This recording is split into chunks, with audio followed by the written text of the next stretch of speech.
All right. So I should have done this in advance here. But so ask me that question again, and we'll. It was like, do people like have a consistent sort of favorite modality for thinking, or do they kind of sample from all the options? And also, I'm curious if certain types of thought are maybe more useful for certain types of situations. So the answer to the first is that there are big individual differences. So people are very different from each other and don't know that they're different from each other, and they don't know the characteristics of their own experience. And some people are always in one mode. So I have people who are always visual imagery. Every time the beep goes off, there's a visual image going on. And sometimes they knew that there was a visual imagery. I've had people who said at the outset, I've read about your people with visual imagery, and that sounds really cool to me, but I never have it.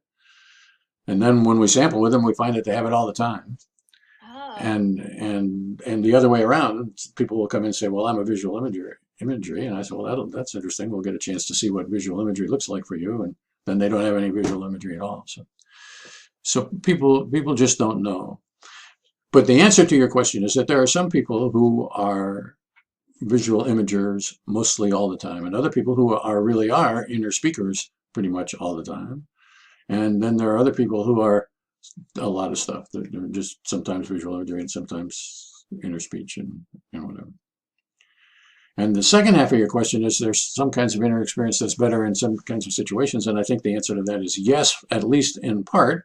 So if you're going to try to remember a telephone number, you're probably better off to do that in words. Most people do that saying to themselves 702 whatever. And but if you were a highly skilled visual imager, you might be one who could see the telephone number, but yeah. that would be relatively rarer, I would say. Or if you're trying to like get a mattress through a door, like if you could imagine that, it'd probably be helpful. Maybe.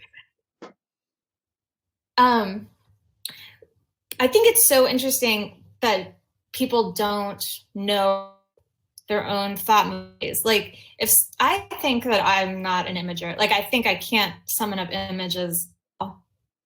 Um, how could that be? How could it possibly be that I am wrong if I'm immersed in my own experience all the time? So that's a great question, and I think the answer is when you reflect on your inner experience, when you look back on your inner experience and say, well, do I ever engage in that? That's a very special kind of mental task that you're setting for yourself. You're putting yourself into an introspective mode. And when you're in the introspective mode, then maybe you don't have any images. And so when you're in the and you make the mistake, which is a common mistake, of thinking, well, when I'm in the introspective mode, that's just like all the time. I'm like that all the time. But it's not necessarily the case. Right. So when you're not in the introspective mode, you might be visualizing all over the place. But then when you think back about it, then you might not at all. So what you have to do is you have to try to get at inner experience without being in the introspective mode. That's really the challenge of all in inner experience philosophy is how do you do that? And the answer is you can't do it perfectly. And the best I've been able to do it is by delivering a beep, which is a pretty good signal for most people, not all people, but most people. The beep is, and they say that when the beep comes out, it was easy for me to grasp what was going on. And the science sort of bears that out. There are short-term memories that last a second or so like that. And so if you can get into the introspective mode in less than a second, then you can probably find out what mostly what was there. And Yeah. you And won't go ahead. oh, I was just thinking like, and I bet also when you don't automatically remember the way that you're thinking. All you ever maybe remember is or focus on is like what you were thinking, like what the that, conclusion was. that's exactly right. You're interested in what you're interested in, and you're not interested in how it happened to appear to you. Yeah.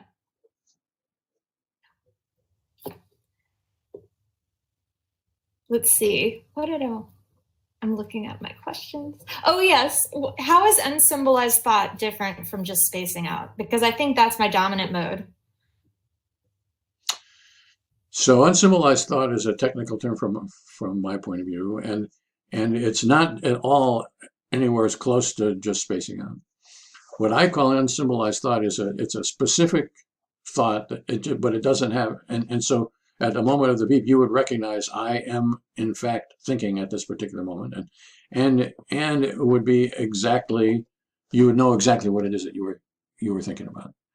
So you could be thinking, well, should I have a hot dog for lunch or should I have a hamburger for lunch? And I know exactly that I'm trying to decide whether I should have a hamburger or a hot dog, but I don't have, there's no words hamburger and there's no words hot dog and there's no picture of a hamburger and there's no picture of a hot dog. I have, and yet there's no question about it that I am thoughtfully thinking in directly before the footlights of my consciousness, thinking something that if I put it into words would be, should I have a hot dog or a hamburger? But yet there are no words. So it's unsymbolized thinking is every bit as specific as a worded thought. So it's not spacing out by any means. It's just thinking about something that doesn't happen to use words. So would you accept like nothing for an answer for Absolutely. a beep? Absolutely. And then we would have a conversation about, well, what exactly do you mean by nothing? Because nothing means a lot of different things to a lot of different people. Nothing could be, well, I'm just not thinking about anything important. Mm.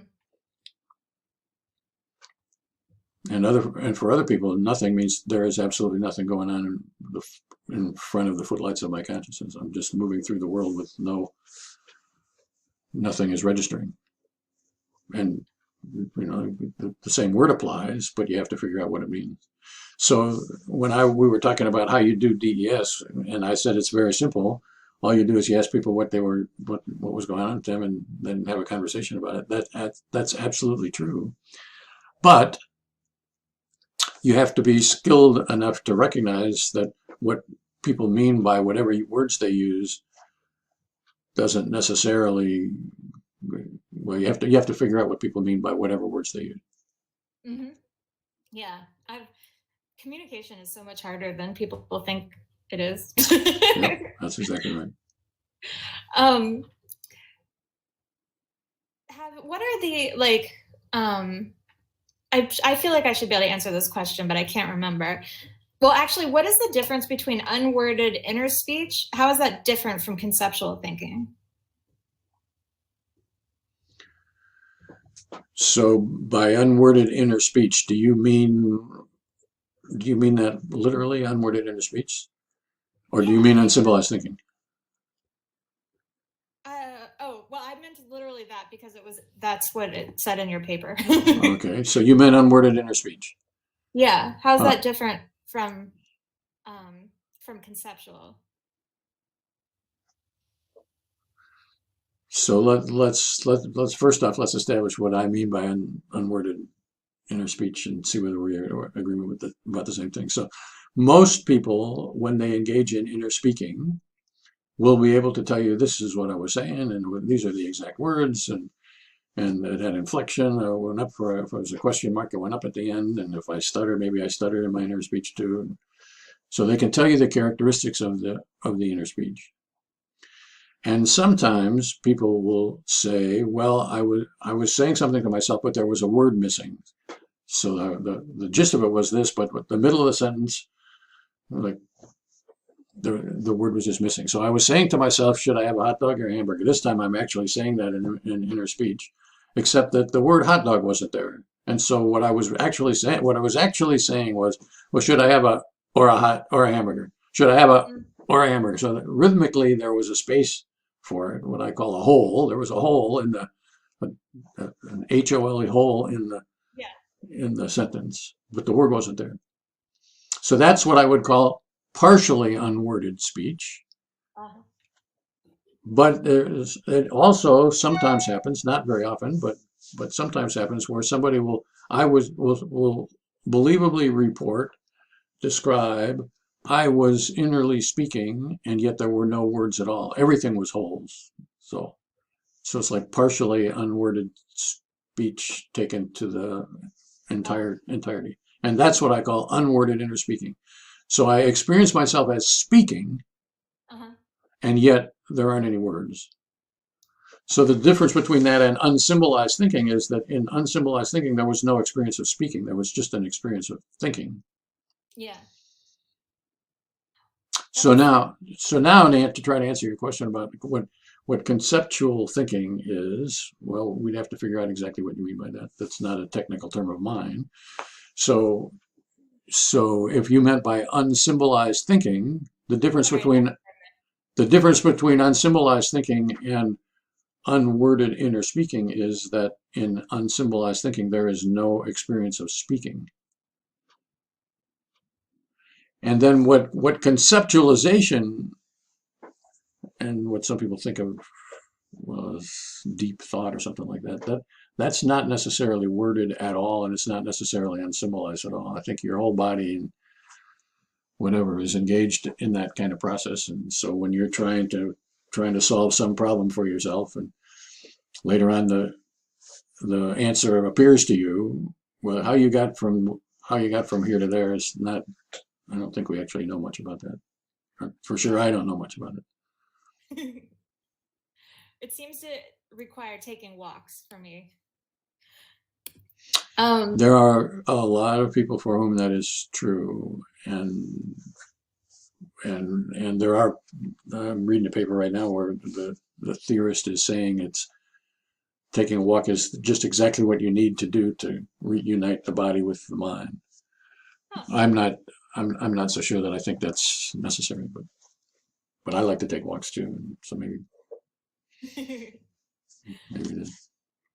I thought that it was really kind of funny how, I don't know if this was your paper, but probably was, how all the like famous philosophers and scientists tended to just assume that everyone has the same experience as them, inner experience as them. Like Socrates or someone was like, there's no thinking without symbols. And then someone else was like, there's no thinking without words, and symbols are garbage, or, images.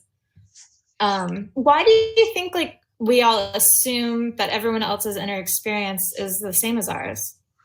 Well, that question I think is sort of easy, and the answer to that I think is sort of easy, and that is that in the course of your life, we could do a calculation here, maybe a couple of seconds per inner experience, and however many years old you are, and multiply that out, and we would come out with some number. Let's a couple 100,000 inner experiences that you have encountered in your life, Mm-hmm. and every single inner experience that you have ever encountered has some characteristics in common. And so you would assume that I've seen a whole lot of inner experiences. I've seen hundreds of thousands of inner experiences, and they're all this way. And therefore, that must be the way inner experience is. And you fail to take into consideration that all the inner experiences that you ever encountered happen to be from you. And most people don't recognize the logical necessity of getting outside themselves. So it's not just the philosophers who think everybody is like them. Almost everybody thinks that everybody is like them. So if you came up with a metaphor for DES, like, what would it be? Like, you are turning up the lights really fast and trying to glimpse something, I guess. Well, yes. So James was right. You can't turn up the lights really fast. But James was turning up the gas. He was writing when there was no such thing as a beeper. You could not possibly do a beeper.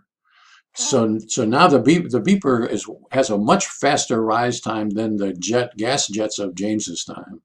So that's an advantage for us. But it certainly is not an adequate advantage. We're certainly, if you were a subject in my research, we would not be capturing your experience as it actually occurs. We would be capturing your experience as you retrospected from 1/4 of a second later. So it would be a retrospective account, and there's no way to be sure about what that retrospective act does to your inner experience. And no doubt does something, and maybe something pretty dramatic. We don't really know. So the metaphor that I would use instead of turning up the gas, because I'm on board with James. I think retrospection does screw things up, or screw things up in the sense that you don't I never get a chance to see what I call your pristine experience as it actually is. I'm gonna screw up your pristine experience. You're gonna screw up your pristine experience in the telling of it to me. And so I accept that. So the metaphor that I would use in this regard is it's like parachuting into a forest. I can parachute into a pristine forest, and when the parachute comes down, the animals are just going to run away, and that's because they're going to have seen the parachute up there and whatever. But not all the animals are going to run away, and not all of them are going to be able to run away by the time I get into the trees, and the trees aren't going to be able to run away. So by parachuting into a pristine forest, I'm going to be able to say something about what's in the pristine forest, even though I might not be able to say everything about what's in the pristine forest. Do you think in the future we might have an even better technology for peeking into people's minds? Probably. I think we're still a long way away from there, and because I think the inner experience is a totally complex thing, and it's pretty hard to get at it from the outside. So we can hook a lot of electrodes on your head and whatever.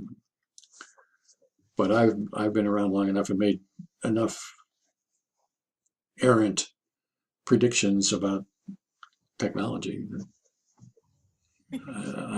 20 years from now, I think maybe, or 100 years from now, the world could be a different place. There probably is, but is there like converging evidence, like from scanners, like fMRI or EEG, or for like your findings with people? I have done one fMRI study, and it's a very small study, and it does in my estimation, it says, well, I knew what I was talking about when I was doing the sampling in the first place. But it's not totally obvious, and it was a small sample, and there's a lot of reasons to criticize that study. I do think that kind of evidence will happen. I'm confident that we'll be able to do more and more of that. But the hard part is not so much the fMRI.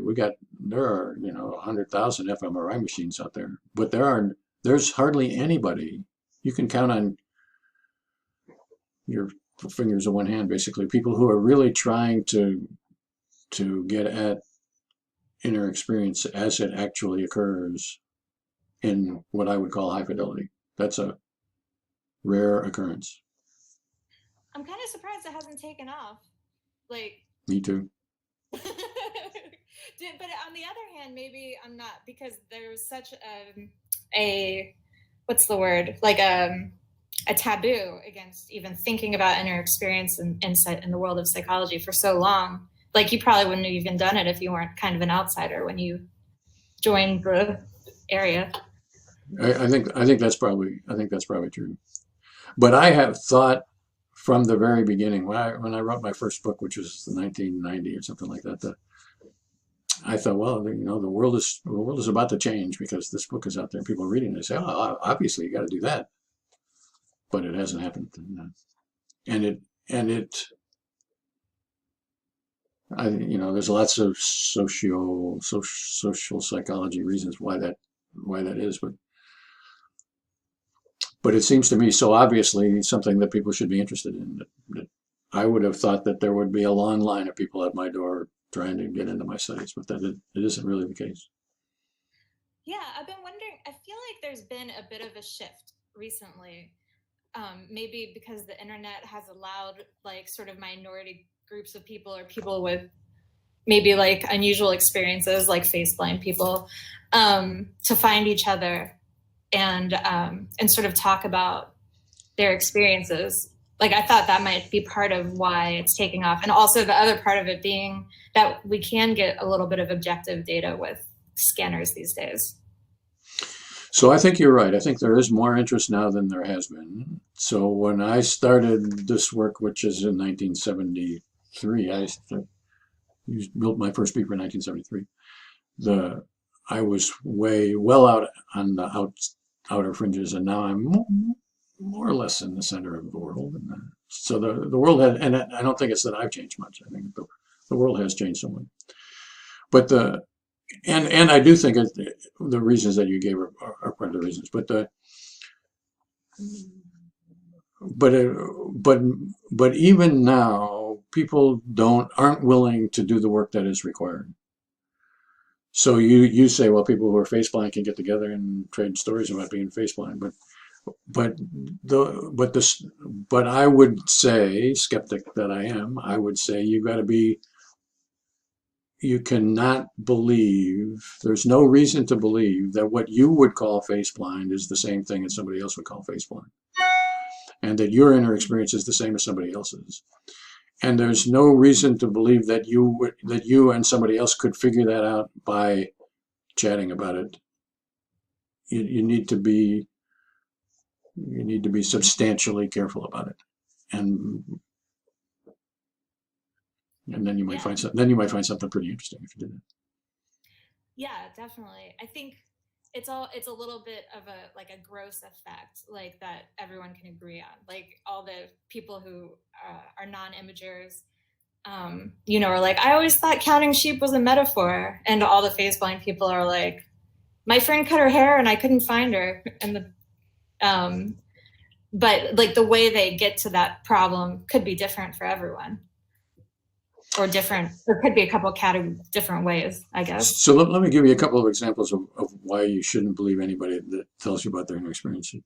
And Yeah. so it turns out that people experience feelings, and that's not too surprising because people are talking about feelings all the time.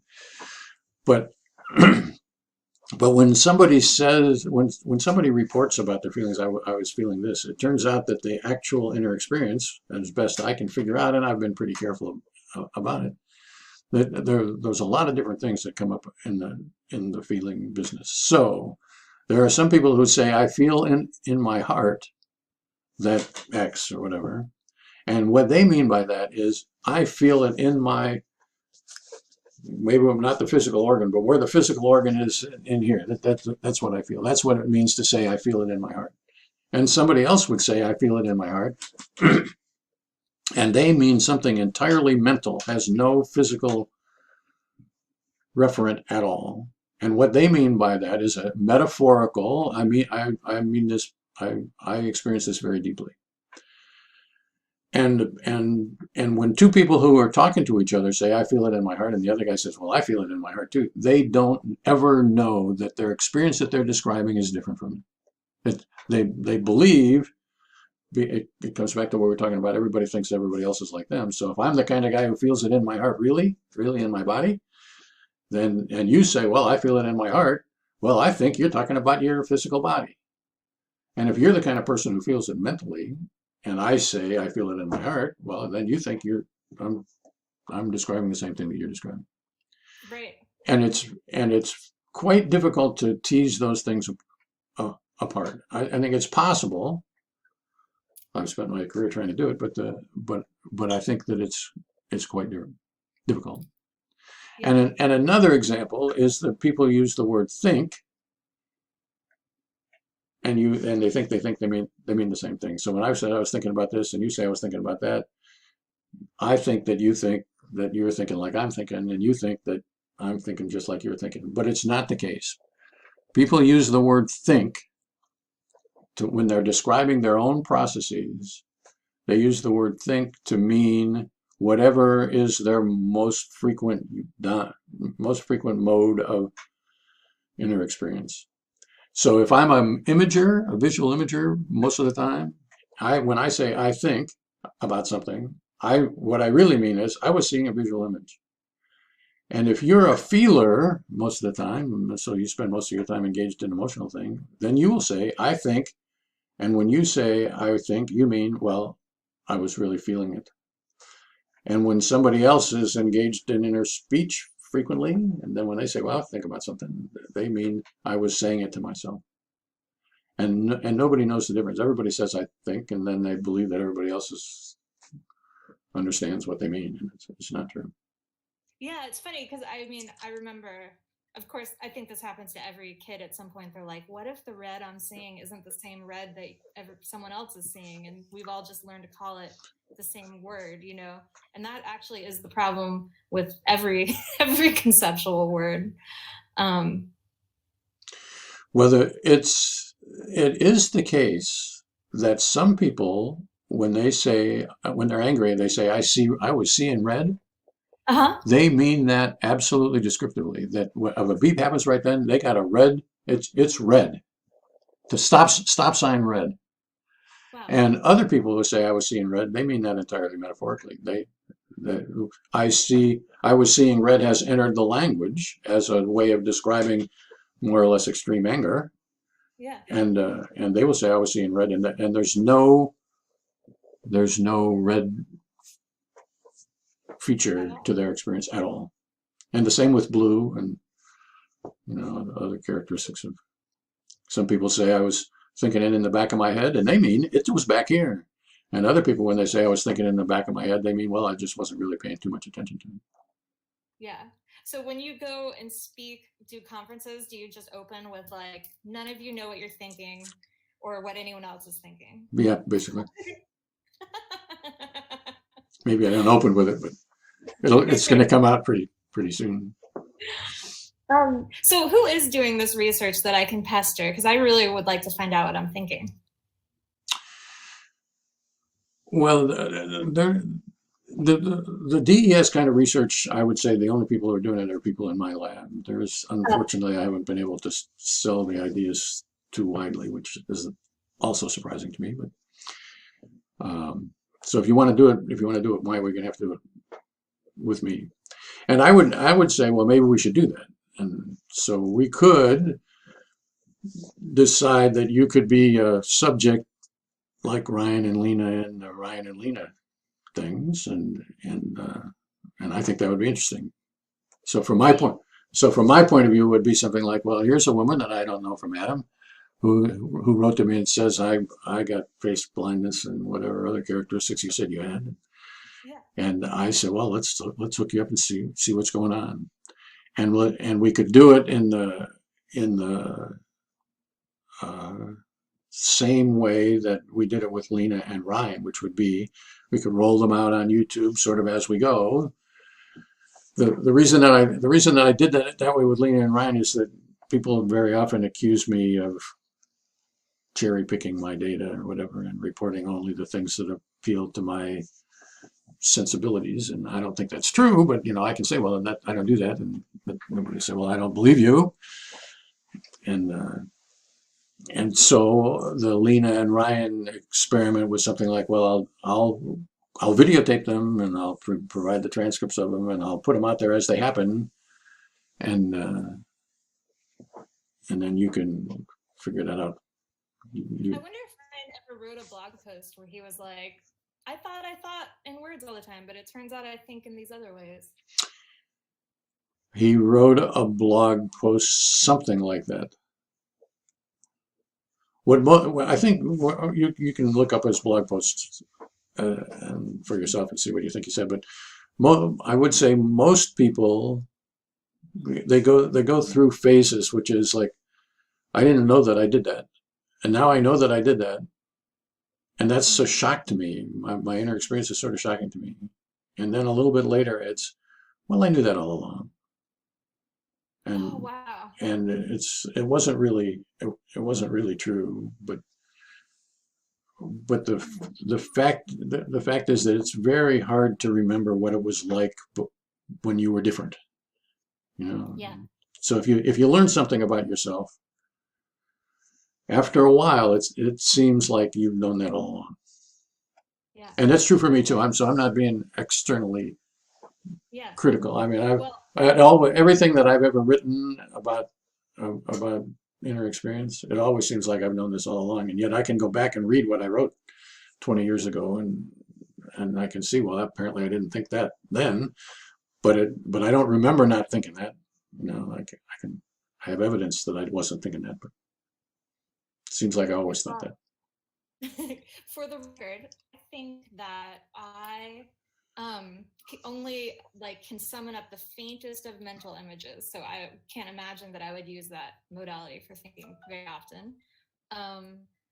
Whenever I sample myself, or with the app so far, I'm always just singing a song. And let's see. So occasionally I get fragments of monologue of words, but mostly it's music. And let's see, what are the other options? Oh, feelings, unsymbolized thinking. Yeah, I don't know. I don't have a great prediction on that. I probably a lot of feelings, probably some unsymbolized thinking. Yeah, probably some of that. But I don't think I have much inner monologue, and I don't think I have any visualization. Any what? Visualize. Oh, visualization. Yeah. So it would be so exciting if I was wrong. Well, the ground rules of the interchange, as far as I'm concerned, would be let's just try to be honest with each other, because it's it would be interesting no matter how it comes out, as long as it's in more or less high fidelity, as good as we can do in high fidelity, then it is going to be interesting. Because if it turns out that you've got a screen that covers everybody's face, so you never can see anybody's face, and that's why you're face blind. Well, that would be totally fascinating to find, and it would be equally fascinating to find that you don't really have anything like face blindness. That's a figment of your imagination, and that would be interesting to find too. Either way is totally interesting. Yeah, no, totally. I'm on board. I'm an empiricist and a journalist, but I did get diagnosed by a team from Harvard Medical School, so I'm not just self-diagnosed. Actually, I didn't think I was that face blind at all. I thought I was kind of bad with faces, and then it turns out I'm atrocious. Like, I'm one of the worst people, but I've just been faking it kind of poorly my whole life, and the person I mostly convinced was just myself. Well, so that would be interesting. So if you've got a Harvard diagnosis of face blindness, then we'll have an N of 1 study of what it looks like from the inside, as best DES can figure it out. Yeah, cool. You want to read my story about face blindness? It was nuts. It was so crazy. Anyway. So you broke up a little bit. So read your what? Oh, I'm like, please read my story, or if you don't have the time, listen to the Washington Post podcast. I saw your 2019 maybe Washington Post story about prosopagnosia. Yeah. Well, so that would, from my point of view, that would be the kind of thing that is interesting. And I would think that the people who follow me on my website, of which there are a couple hundred, would find that interesting. We can refer them to this is what you said back in 2019 about what you were, and this is what the Harvard people say about what you are, and then we'll see what DES has to say about it. Awesome. We'll eventually triangulate me. Right.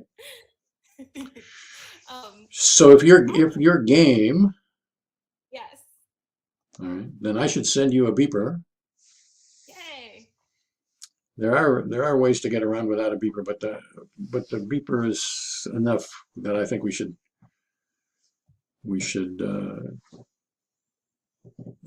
it. A beeper is a good enough tool. Enough.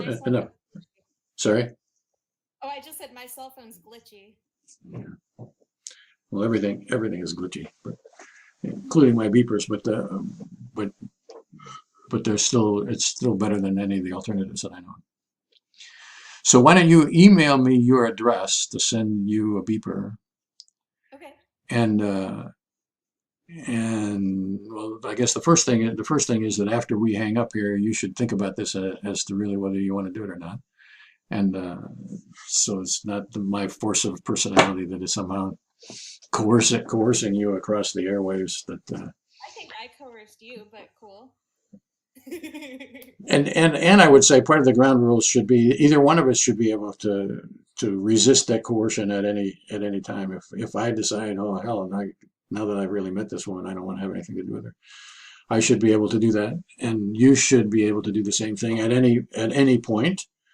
Okay. And we'll take a step, and I'll send you the beeper, and we'll hook you up for a session, and then you can say, well, now that I've seen what's actually going on, I don't want the world to know that, or I don't want Robert to know that for sure, and whatever. You should have the right to, with no prejudice, send me back the beeper, and we'll say, well, that was. It turns out like my mind is just wall to wall, like murdering puppies. Right. Do I have the option to be like, please don't post that one? Yes. Okay. Yes, your inner world is absolutely private. There are a few things in the universe nowadays that are absolutely private, but your inner experience is one of them. And I have no interest at all in making public what you would prefer to keep private in that regard. Cool. So we will work out the murdering puppies scenarios as they go. Most people don't think about murdering puppies, and so they don't care. But and other people who do think about murdering puppies end up thinking, well, it's all right with them if we make that public, because it's just a thought about murdering puppies, or whatever. But we should respect I will respect your privacy, and so the agreement that I had with Lena and with Ryan and with you would be, so we'll talk. I'll send you the beeper. We'll figure out how to make the beeper work. We'll videotape everything that we do so that everybody knows what we're doing, and then we'll have our first interview, and I will send you a video of the first interview, and before I post it on YouTube. So what I'll really do is I'll post it as an unlisted YouTube video, and then you can think about whether you really want that kind of a record to be available. And if you say no, then I'll take it down. And if you say yes, we might even give you sort of 2 cracks at this so that you get a chance to see what it's really like. And then we'll start releasing them one week behind that we actually do, so that you can, and all of those things will be your property, in the sense of if you say I want you to destroy those things, I will do that. And okay. I doubt it, though. I mean, there's nothing we could do would be more embarrassing than things that are already on YouTube. I think that's probably true, but. Cool. Well, it's been so fun chatting with you. I can't wait to get the beeper. I will send you my address. All right. And so when you get the beeper, then what we'll do, we'll have another conversation like this about the instructions of the beeper, how to use the beeper. So when you get the beeper, let me know, and we'll schedule another time, which I think probably I would prefer to do by Skype. You a Skype person? Yeah, I can Skype. That's great. Okay, Skype. The Skype video is the best video recording that I've been able to figure out is the Skype. So let's Skype when that happens, and so maybe a week. Where are you located? Or I'm in Washington, D.C. Where are you? Las Vegas. Oh wow, other side. My husband's family's. No, wait, no, never mind. I got Las Vegas confused with Los Angeles for a second. Easy to do. All right, so you'll email me your address. I will send you a beeper, and then a week or so down the road, we will have another conversation by Skype about how to use the beeper and what actually you're going to do, and then some number of days after that, we'll do it.